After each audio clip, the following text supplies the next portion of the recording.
नमस्कार साथियों, स्वागत है आप सभी का। मैं हूं अंकित अवस्थी।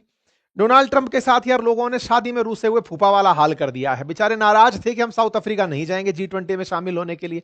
इन्हें लगा ब्याह टल जाएगा, लेकिन नहीं टला भाई साहब। उनके बिना भी G20 की बैठक हो गई। आपको याद होगा, दुनिया में इन दिनों इनको छोड़कर यानी अमेरिका को छोड़कर के, असल में ट्रंप जो है वो खुद को अमेरिका मानते हैं ना, तो अमेरिका को छोड़कर ही बात की जाए, अदरवाइज तो इतनी बेइज्जती नहीं करता कोई अमेरिका की। लेकिन अब ट्रंप रिप्रेजेंट कर रहे हैं कि मैं ही अमेरिका हूं। तो ऐसे में फिलहाल के लिए वो तस्वीरें आपको पुरानी वाली याद आई होंगी, जिस समय पहले ये तीन लोग मिले थे, जब बैठक के अंदर इन्होंने बुलाया था चाइना वालों ने इंडिया की तरफ से, जब हम गए थे, है ना। तो वो बैठक आपको याद होगी, जिसमें पुतिन भी थे, ट्रंप भी, ये शी जिनपिंग भी थे, मोदी जी भी थे। एक तस्वीर आपको याद होगी, जब एक बैठक के अंदर सब लोग चाइना के अंदर मुलाकात किए थे। उसके बाद में ये भाई साहब बोले थे कि हमने चाइना के सामने भारत और चीन को खो दिया है, भारत और रूस को खो दिया है। ट्रंप ने इसी तरह के एक और पब्लिक इवेंट की हाल ही में बाइकआउट कर दी, और वो पब्लिक इवेंट था G20 की बैठक। जैसा कि आपको याद होगा, अपने देश में भी G20 की बैठक जब हुई थी, तब बाइडेन देश में आए थे। दुनिया भर के राष्ट्राध्यक्ष भारत पहुंचे थे। लेकिन उनकी उस समय की नाराजगी थी बाइडेन की, कि भाई पुतिन नहीं आने चाहिए, क्योंकि यूक्रेन के साथ झगड़ा करके बैठे हैं। उनको बुला लोगे तो यार हमारी बेइज्जती हो जाएगी। तो इस चक्कर में बाइडेन आए थे, और पुतिन की जगह हमने उनके विदेश मंत्री सर्गेई लेवरोव को बुलाया था। इस बार ट्रंप हैं, और ट्रंप ने इस बार कहा कि मैं साउथ अफ्रीका में जो G20 बैठक हो रही है ना, मैं उसमें नहीं जाऊंगा। तो आपके सामने ये जो तस्वीर दिख रही है ना G20 बैठक की होते हुए, इन भाई साहब ने ये कहा था कि मैं G20 में पार्टिसिपेट ही नहीं करूंगा। एक बात तो ये होती है कि साहब पुतिन साहब तो उस समय आ नहीं पाए थे, सैंक्शंस लगे हुए थे। डर था कि ये सब लोग बिरत जाएंगे, इसलिए उनको नहीं बुलाया गया था। ये खुद से ही मना कर दिया, मैं नहीं आऊंगा। अब ये खुद से मना कर दिया तो होता ही है ना कि यार बॉस टाइप का जो आदमी, वो मना कर दिया। अमेरिका लीडर है, वर्ल्ड पावर है, मना कर दिया कि हम नहीं आ रहे हैं। तो अब इनके पीछे छोटे भैया भी तो होंगे ना, बहुत सारे चुन्नू मुन्नू टाइप के। वो भी कहेंगे सर नहीं आ रहे तो हम भी नहीं आएंगे टाइप से। जैसे आपको यदि याद हो, तो भारत ने जब सार्क की बैठक का बायकॉट किया था, साउथ एसोसिएशन का जो बैठक थी, जिसमें हम पाकिस्तान के साथ बैठा करते थे, हमने उसका बायकॉट किया, तो अफगानिस्तान ने भी किनारा कर लिया, और वो सार्क ही खत्म हो गया पाकिस्तान के चलते, नहीं करेंगे बात, तक जाओ। तो कुल मिलाकर के G20 के समय पर इनने कुछ वैसा ही रूप दिखाया कि मैं G20 की बैठक में नहीं आऊंगा, मैं बायकॉट करता हूं। बोले क्यों? बोले इसलिए क्योंकि साउथ अफ्रीका में हो रही है, और साउथ अफ्रीका वाले हमसे गलत बर्ताव करते हैं। अच्छा, ट्रंप से क्या गलत बर्ताव करते हैं? आपको याद होगा ना, मैंने इलॉन मस्क की कहानी बताई थी कि इलॉन मस्क साउथ अफ्रीका से ही आते हैं, और अंग्रेज आदमी हैं, तो असल मायने में गोरे हैं। आप ऐसे समझिए कि साउथ अफ्रीका का जो असली कलेश है वो रंग भेद का है। वहां पर रंग जो है, काला रंग और गोरा रंग, ये आपस में झगड़े का बड़ा कारण है। अब इलॉन मस्क देख के ही आपको गोरे दिखते हैं, तो श्वेतों के लिए बात ट्रंप की कान भर दिए थे उन्होंने कि साहब देखो, साउथ अफ्रीका में श्वेतों के साथ आजकल गलत हो रहा है। मतलब जिन अंग्रेजों ने कभी अश्वेतों के साथ बहुत बुरा किया था, आज वो ट्रंप से शरण मांग रहे हैं कि साहब हमारे साथ में बुरा हो रहा है, हमारी संपत्तियों को सिल रामफोसा जो है वो छीन छीन के खा रहे हैं। हालांकि मस्क जो है उनको अमेरिका की नागरिकता मिल चुकी है, लेकिन बाकियों के लिए वो झंडा उठाए हुए थे। तो ट्रंप ने उन्हीं के कहने पर इनसे, साउथ अफ्रीका से लड़ाई लड़ ली थी। बयानबाजी के अंदर आपको याद होगा, तो यही वो रामफोसा है। इन्होंने G20 बैठक बुलाई और हम पहुंच गए उसमें। अब तो ऐसा हो गया कि जहां ट्रंप आ रहे हैं वहां हम नहीं हो रहे, जहां हम हो रहे हैं वहां ट्रंप नहीं हो रहे। तो यहां पर आप तस्वीरें देख रहे हैं, तीन उन लोगों की, ये बिल्कुल वैसे ही तस्वीर है जैसे शी जिनपिंग, पुतिन और पीएम मोदी की थी। यहां पर पीएम मोदी जिन दो लोगों के साथ दिखाई दे रहे हैं, वो एकदम, मतलब एकदम अखंड विरोधी ट्रंप के हो रखे हैं। एक तरफ सिरिल रामफोसा है, दूसरी तरफ लूला है ब्राजील वाले, जो खुलेआम ट्रंप को बहुत बुरा बुरा कह चुके हैं। तो एक तरीके से अब ये साफ पता चल रहा है कि ट्रंप के विरोधी खेमे में लोग तिकड़ियों में आपस में मिल रहे हैं। और ये जो तिकड़ियां हैं, ये तस्वीरें बन जा रही हैं, साउथ अफ्रीका, ब्राजील और प्रधानमंत्री भारत के, ये सब आपस में बैठ करके बिल्कुल उसी तरह की केमिस्ट्री साझा करते हुए दिख रहे हैं, जैसे होता नहीं, बैक बिचिंग कर रहे हैं कि हम भी पीड़ित हैं यार, उससे अब क्या करें, चल बात कर लेते हैं, बिल्कुल वैसे ही। एक तस्वीर बड़ी आइकॉनिक यहां पर और निकल कर आई, और वो तस्वीर थी प्रधानमंत्री नरेंद्र मोदी की मार्क कार्नी के साथ होती हुई बातचीत। ऐसे ही एंथनी अल्बनीज के साथ होती हुई पीएम ऑस्ट्रेलिया के साथ बातचीत। इसमें इंटरेस्टिंग पार्ट क्या था, कनाडा के पीएम के साथ में प्रधानमंत्री की जो बातचीत थी, वो बहुत बड़ी सुर्खी बटोर गई। क्यों? क्योंकि आपको याद होगा ना, बाइडेन के प्यादे बने हुए घूमते थे ट्रूडो, और ट्रूडो ने भारत के साथ में खूब पंगे ले लिए। ऐसा लगने लगा था कि कनाडा ना हुआ बल्कि दुनिया की वर्ल्ड पावर हो गया। आए दिन कनाडा भारत के साथ बवाल के चलते सुर्खियों में बना रहता था। मतलब ट्रंप से पहले ट्रूडो हुआ करते थे कि ट्रे नाम वालों में कोई दिक्कत है, ट्रूडो चले गए, उसके बाद ट्रंप छाए हुए हैं। तो ट्रूडो के जाने के बाद में कनाडा के अंदर जो नए प्रधानमंत्री आए हैं, उनके साथ भारत की जो ये केमिस्ट्री है, ये अखबारों ने तुरंत पकड़ ली कि अरे चलो यार, कम से कम कुछ तो बढ़िया हो रहा है। एक और इंटरेस्टिंग बात हुई, इन भाई साहब ने वो जो हथौड़ा है ना, वो हथौड़ा पकड़ाना था, वो नहीं पकड़ाया। किसको नहीं पकड़ाया? असल मायने में क्या, G20 की अगले साल जो बैठक है वो अमेरिका के अंदर मियामी के अंदर है। वहां पर ट्रंप अध्यक्षता करेंगे, और ट्रंप ने इसकी, होता यह कि ये जो घंटा सा है ना, ये जो हथौड़ा सा है, इस हथौड़े को लेना होता है G20 के प्रेसिडेंसी से अगले प्रेसिडेंट को ट्रांसफर करना होता है। अमेरिका की तरफ से कोई नहीं आया, तो ये हथौड़ा खाली रह गया। तो आज कहानियां खूब सारी हैं, एक-एक करके सिलसिलेवार तरीके से सुना देते हैं आपको। आइए शुरू करते हैं।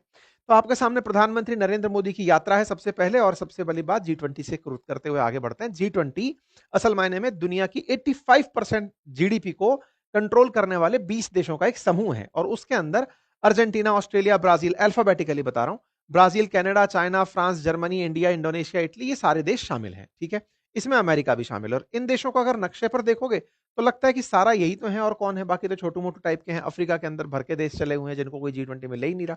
क्यों? क्योंकि यहां पर खेला किस बात का है? 85% जीडीपी का है। हालांकि 2/3 पॉपुलेशन भी यही लोग रखते हैं। तो ये जो 85% जीडीपी रखने वाले देश हैं, इनकी बैठक को जी20 कहा जाता है। देखो, यहां पर कुछ इस तरह से है, पावर्स की बैठने की बातें हैं। जैसे जी8 कहा गया जब 8 सबसे पावरफुल, जी20 में से भी 8 पावरफुल देश बैठना शुरू हुए। जब उसमें से रूस को निकाल दिया गया तो सबसे पावरफुल को जी7 नाम दिया गया था। जी7 हुआ, जी8 हुआ, जी8 के बाद जी20, जिसके अंदर 20 दुनिया की पावरफुल देश बैठ जाएं। और आपको याद होगा ट्रंप ने इस बार एक नया टर्म यूज किया था, दैट इज जी2। जी2 में अमेरिका और चाइना दोनों को कंबाइन करके उन्होंने यूज किया था कि जी2 देश मिल रहे हैं आपस में, जब अभी शी जिनपिंग से जब उनकी मुलाकात हुई थी, है ना? तो आप याद करिए इंडोनेशिया की जी20 बैठक आपको याद होगी, बाइडेन वाले कालखंड की, जब यूक्रेन की तरफ से बुलाया गया था जेलेंस्की को कि हम आएंगे और बोलेंगे। भारत ने मना किया था हम जेलेंस्की को नहीं बुलाएंगे, इस कारण से हमने पुतिन को भी नहीं बुलाया था। जेलेंस्की को इनवाइट करने के लिए बहुत प्रेशर था हमारे ऊपर अमेरिका की तरफ से कि उसको बोलने के लिए बुलवाओ। फिर ब्राजील में हुई, ब्राजील के अंदर भी मतलब काफी नानुकुर हुई, लेकिन ब्राजील हमसे लेकर के वो गया था, मतलब अपना जी20 की प्रेसिडेंसी का हथौड़ा लेके गया था। अब ब्राजील के बाद साउथ अफ्रीका में बैठक थी ये 2025 वाली। जनरली नवंबर दिसंबर में ही ये जी20 की बैठक होती है हर साल, जहां वर्ल्ड के ये टॉप इकोनॉमीज के, टॉप पावरफुल कंट्रीज के लीडर्स आपस में मुलाकात करते हैं। इस बात का उद्देश्य था सॉलिडरिटी, इक्वालिटी और सस्टेनेबिलिटी। इसके लिए इस बार की मीटिंग थी। एजेंडा रखा गया था गरीबी, बेरोजगारी से मिटने का, आईएमएफ, वर्ल्ड बैंक जैसी संस्थाओं में सुधार का। ये कुछ कॉमन मुद्दे रखते हैं दुनिया के लिए जो जरूरी है, जैसे पर्यावरण से संबंधित, यूएन के 2030 के एजेंडे से संबंधित, अफ्रीकी देशों की डिजिटल ट्रांसफॉर्मेशन कैसे लेकर आए, सस्टेनेबल एग्रीकल्चर और पोषण कैसे लेकर आए, इन मुद्दों को लेकर के इस बार की जी20 की बैठक हो रही थी। ठीक है, प्रधानमंत्री मोदी जाते हैं 21 नवंबर को, तो तस्वीरें बाहर आती हैं कि साहब मैं जा रहा हूं। प्रधानमंत्री के जाने की जो जानकारी है वो मीडिया के अंदर आती है। प्रधानमंत्री जब पहुंचते हैं सोशल मीडिया से अपडेट आता है, तस्वीरें जाहिर होती हैं। तस्वीरों में प्रधानमंत्री का स्वागत होता है, रेड कार्पेट वेलकम होता है, पारंपरिक तरीके से प्रधानमंत्री का यहाँ पर अभिवादन होता है। इसके बाद में एक वीडियो निकल कर आता है जिसमें प्रधानमंत्री अक्सर जब कहीं जाते हैं तो उसके बारे में बताते हैं कि यहाँ कैसा रहा, क्या रहा। तो ये तस्वीरें यहाँ पर निकल कर आती है, प्रधानमंत्री कुछ इस प्रकार से यहाँ पर बाहर आते हैं। ठीक है साहब।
भरने गंगयम्मा पूजन हम आए रे, गंगा मैया पूजन हम आए रे, गंगा मैया पूजन हम आए रे, गंगा मैया। माँ गंगा के आशीर्वाद बने रहे आप पर। प्रधानमंत्री यहां पर आए हैं तो फिर अपने साथियों से, समकक्षों से, जिनसे भी मुलाकात होती है, उनकी तस्वीरें धीरे धीरे करके आने लगती है। प्रधानमंत्री अपनी तरफ से बताने लगते हैं किन किन से मुलाकात हो रही है। रामाफोसा के साथ में इनकी जो केमिस्ट्री है वो देखते ही बन रही है। मतलब ऐसा लग रहा है कि रामफोसा बस इन्हीं का इंतजार कर रहे थे और आपस में सब लोग यही कह रहे हैं कि अच्छा वो वाले फूफा जी नहीं आए क्या? बोले नहीं आए। बोले बहुत अच्छा हुआ यार, मतलब मजा ही आ गया यार, तुम उनके बिना भी कर लेगा यार, ये तो बहुत बड़ी बात है। ट्रंप मना किया था ना आने के, बोले हाँ। तो बिल्कुल बड़े स्केल पर ये आयोजित किया गया और इसमें मैक्सिमम जो वर्ल्ड लीडर्स थे वो यहां पर पहुंचे। यहां पर साउथ अफ्रीका के राष्ट्रपति ने उद्घाटन भाषण दिया। उन्होंने बताया कि साउथ अफ्रीका की वो क्या है, प्रायोरिटीज क्या है। कुछ और देश के राष्ट्रपति जैसे अर्जेंटीना, नाइजीरिया, मैक्सिको, इनके राष्ट्रपति भी नहीं आए। इनकी अपनी अपनी परेशानियां चल रही हैं। लेकिन चीन के राष्ट्रपति और रूस के राष्ट्रपति भी यहां पर नहीं आए थे। अब इसको उल्टे में कह सकते हैं कि ट्रंप शायद इसलिए भी नहीं आए कि चीन वाले भी नहीं आ रहे हैं, रूस वाले भी नहीं आ रहे, तो मैं जाकर के इस छोटे फंक्शन में क्या करूंगा। कारण जो भी हो, कुल मिलाकर के बायकॉट इन्होंने किया था। इन्होंने किया था तो ये सोचकर किया था कि ये कार्यक्रम आयोजित नहीं होगा। कई तो ऐसे भी हैं ना जिनकी अपनी परेशानियां चल रही हैं, जैसे मैक्सिको के अंदर जैन जी अपना नाटक किए पड़े हैं। नाइजीरिया के अंदर 25 लड़कियों का अपहरण हो रखा है, जिसमें लास्ट मोमेंट पर उन्होंने आना कैंसिल किया। अर्जेंटीना के अंदर भी बहुत सारी मतलब स्थितियां खराब ही चल रही हैं। कुल मिलाकर के जहां जहां अस्थिरता है वहां से लोग नहीं आए और कुछ 3 बड़े लीडर्स भी यहां पर आकर नहीं पहुंचे, लेकिन हमारे प्रधानमंत्री पहुंचे यहाँ पे। प्रधानमंत्री ने बकायदा यहाँ पर मंच संभाला, बातचीत करी, 3 तरह की जो बात पेश करनी थी मोदी जी ने वो पेश करी। पारंपरिक ज्ञान के बारे में बोला, अफ्रीका को लेकर के। हमारा अफ्रीका को लेकर एक मोटिवेशन अलग भी है। जैसे ना इन सब देशों के लिए भारत बाजार है, अभी अमेरिका के लिए, चाइना के लिए, रशिया के लिए हम बाजार हैं। वो हमसे चाहते हैं कि ये सामान खरीदें, लेकिन हमने अपना बाजार अफ्रीका को बनाया हुआ है कि अफ्रीका वाले हमसे सामान खरीदें, हमारी कंपनियां वहां जाके निवेश करें। तो अफ्रीका भारत और चीन के लिए आजकल एक मार्केट हो रखा है, तो हम लोग अपने लिए उसको तलाश रहे हैं। ठीक है, तो हमारे लिए वहां जाना बहुत जरूरी था और इसी वजह से हम यहां पर पहुंचते हैं और यहां पर प्रधानमंत्री मोदी के बयान होते हैं। अफ्रीका वाले बहुत खुश होते हैं, तस्वीरें बाहर निकलती हैं, प्रधानमंत्री के बयानों के सार निकल कर आते हैं कि प्रधानमंत्री ने यहां पर अपॉर्चुनिटी की बात करी है, इक्विटेबल एक्सेस की बात करी है, पॉपुलेशन स्किलिंग की बात करी है, रेस्पॉन्सिबिलिटी डिप्लॉयमेंट की बात की है। तमाम प्रकार की बातें और पोस्टर्स यहां से निकल कर आते हैं। जब बात दौर एआई का है तो उससे भी रिलेटेड बातें हुई ही थी। इस प्रकार से यहां पर G20 नेशंस के अंदर बातें हुई। भारत को इस तरह से दिखाया गया कि भारत यहां पर सबसे तेज ग्रोइंग कंट्री है G20 देशों में। जितने भी देश यहां पर प्रेजेंट थे, ये सारे के सारे राष्ट्र अध्यक्ष एक साथ आपको तस्वीरों में दिखाई पड़ते हैं। सबकी तस्वीरें यहां पर आपको दिखाई देती हैं। प्रधानमंत्री के साथ में तमाम लोगों की केमिस्ट्री, जापान की प्रधानमंत्री भी हैं, तो मेलोनी भी आई हुई हैं, तो मतलब यहां पर सभी लोग जो हैं आपको नजर में आते हैं। ठीक है साहब, इस प्रकार की जो यहां पर तस्वीरें हैं उनमें राष्ट्राध्यक्षों के साथ प्रेजेंट होना यहां पर एक बहुत बड़ी केमिस्ट्री निकाल करके लाता है। और वो केमिस्ट्री इस बात की होती है कि ये जो राष्ट्राध्यक्ष यहां पर हैं वो इसके बावजूद भी प्रेजेंट हैं क्योंकि बायकॉट किया है ट्रंप ने। ट्रंप के बायकॉट के बावजूद भी अगर आप एक जगह पर एकत्रित हो तो वो ये दर्शाता है कि उन्हें किसी ने कंसीडर नहीं किया। जापान का होना हो या फिर क्रिस्टलिना जॉर्जिवा का यहां होना हो, है ना, यहां पर प्राइम मिनिस्टर जो डच गवर्नमेंट के हैं उनका होना हो, जमैका का हो, भाई ये तमाम वो लीडर्स हैं, वर्ल्ड लीडर्स हैं जो कहीं ना कहीं, जैसे जर्मनी, ये सब वो देश हैं जो यूरोपियन कंट्री हैं जिन्हें अमेरिका का पिछलग्गू माना जाता है। ये सब लोग यहां पर प्रेजेंट थे। मतलब अमेरिका के दबाव में आकर के किसी भी देश ने यहां आने से इनकार नहीं किया, चाहे यूके के पीएम हो, चाहे फ्रांसीसी राष्ट्रपति हो, है ना, यहां पर चाहे फिर प्राइम मिनिस्टर जॉर्जिया मेलोनी हो, ये सभी यहां पर प्रेजेंट हुए और बाकायदा इस कार्यक्रम में शरीक हुए। तो इससे एक बात बहुत अच्छे से निकल कर आई कि प्रधानमंत्री की मुलाकात तो यहां पर कॉर्नर ऑफ द G20 हो ही गई, लेकिन कहीं ना कहीं ट्रंप की जो बायकॉट थी उसे किसी का समर्थन नहीं मिला। इसलिए लोगों के बीच में ये G20 ज्यादा सुर्खियों में आ गई। अदरवाइज तो G20 जब हमारे देश में थी तो हमारा सुर्खी का कारण बनी थी। इसके साथ साथ ही आप यहां पर इन दो तीनों के साथ में देख रहे हैं। इंटरेस्टिंग पार्ट ये था कि कनाडा के पीएम के साथ भारत की बातचीत हो रही थी।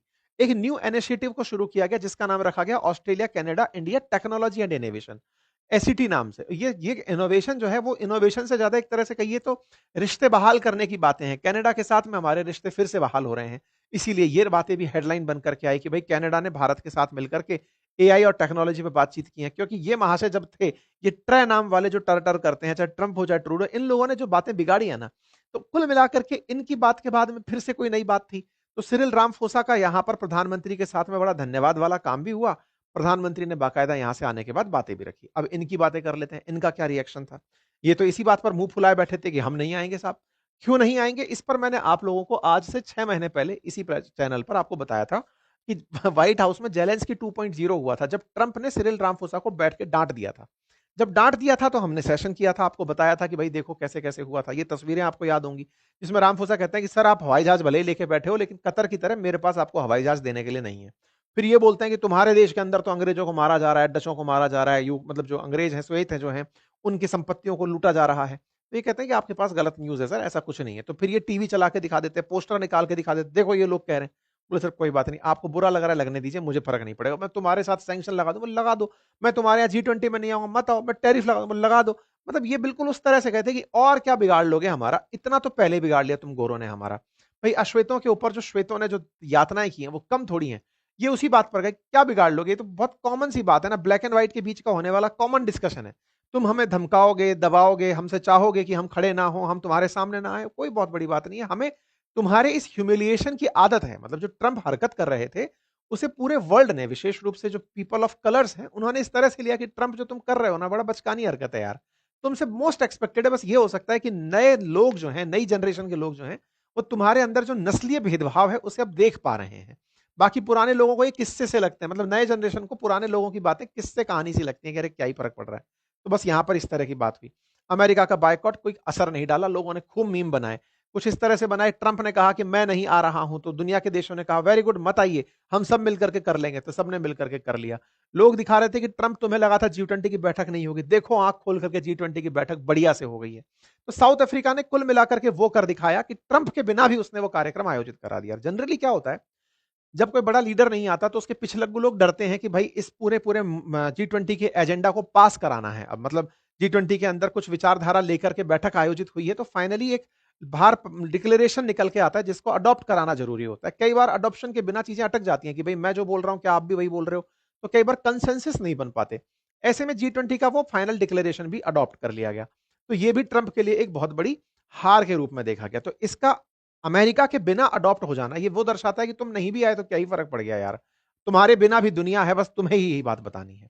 इसके बाद में सेरेमनी होती है जिसके अंदर आपने देखा होगा कि भारत से जब ब्राज़ील वाले इस घंटे को अपने साथ लेकर के गए थे, ये सेरेमनी आपको याद होगी। फिर ब्राज़ील ने साउथ अफ्रीका को जब दिया था तो वो एक सेरेमनी थी जो यादगार थी। लेकिन इस बार ये सेरेमनी नहीं हो पाई। ये गवेल नाम से कहलाता है, ये जो हथौड़ा है ना, ये अगला जो देश प्रेसिडेंसी करने वाला होता है। जैसे अगली बार अमेरिका में होनी है ये बैठक जी20 की, तो राष्ट्रपति ट्रंप यहां होते तो वो यहां पर ये गवेल नाम का जो ये हथौड़ा है ये लेते, और इस तरह से जी20 की परिपाटी बरकरार रह जाती। लेकिन साहब जी20 के लिए अमेरिकी राष्ट्रपति प्रेजेंट नहीं हुए, और जब नहीं हुए तो यहां पर रामफोसा ने वो डब्बा अपने साथ ही रख लिया। I now say that this gavel of this G20 summit formally closes this summit and now moves on to the next president of the G20, which is the United States, where we shall see each other again next year. The summit is therefore closed. हमने office में रख लिया है अपने पास हथौड़ा, America को चाहिए हो तो ले जाए, नहीं तो नया बनवा ले। वो तो बात ऐसी है। तो जी20 की प्रेसिडेंसी का जो ये गवेल है ना, ये अमेरिका तक नहीं पहुंचा। ये बात फिर से एक हेडलाइन बन गई कि यार अमेरिका की कोई इतनी बेइज्जती करता है क्या।